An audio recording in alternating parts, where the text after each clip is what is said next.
Pam Rose with the Metro Public Library. Today we're going to be making our favorite mask. Here are some of the things that you're going to need. You're going to need 3 pieces of cloth, an outer piece, an inner piece, and a nose piece. You can use a cutting mat and a ruler with a cutting tool like we have here, or just a regular pair of scissors will do just fine.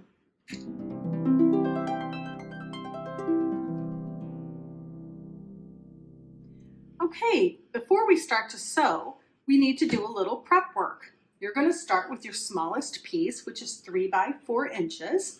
We're going to fold that piece in about a 1/2 inch and press. Doing both sides.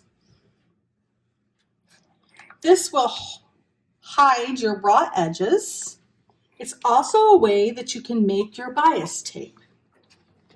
After you iron your 1/2 inch in, you're going to fold it in half and press again. Okay, to continue our prep work, we're going to take our largest piece, which is 11.5 by 8 inches, face up. Then we're going to take our lining, which is 7.5 by 8 inches, and we're going to place it on top. Center it with 2 inches, approximately 2 inches on each side. And now we're ready to sew. We're going to sew the ends of our nose pieces, each end as close to the edge as you can get.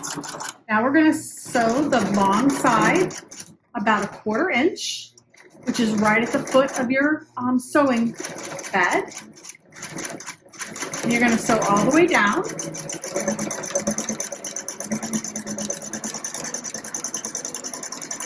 And you're going to do that on both sides.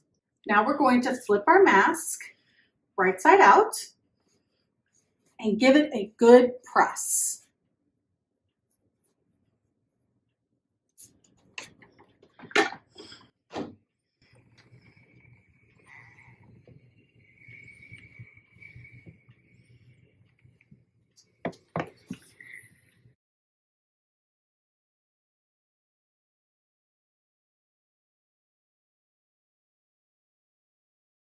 And we're going to stitch here and here. Okay, we've already attached our nose piece. As you can see, we've stitched it.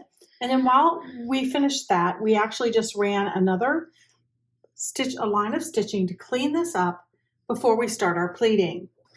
Your pleating is your next step. You take to pleat, you take your top where your nose is, just about the width of the nose. You turn that down, then you pleat again. So when you look, you have 3 pleats. Now that we've pressed our pleats, we're going to run a line of stitch down here, and then where we've stitched before, right here, about 2 inches out from the nose piece. It's there. You can see where we've stitched the ends, and we stitched right here. We're going to flip it over. Now we're going to fold and press to make the channels for your ties. The first thing you're going to do is about halfway in and press.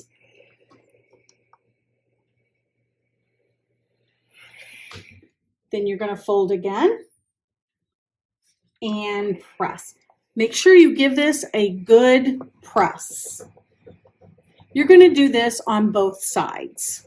Now that I've pressed both sides, I want you to run a line of stitching down the edge as close as you can get on both sides. You can see where we have stitched down our channels, and we are going to pull. We're using a shoestring because that's what we could find. We're going to pull it through. You can use whatever you have, rope.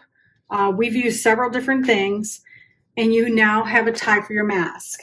I've already done this on the other side. Then what I would have you do so they don't slide around is very carefully just stitch a stitch through here that'll hold your shoestring in place. Once you have your mask secured, gently grab the top and the bottom, and now you're completely covered. Through your nose piece, you can place any wire type material to help secure and just gently press down. Stay safe, Menor. We can't wait to see you.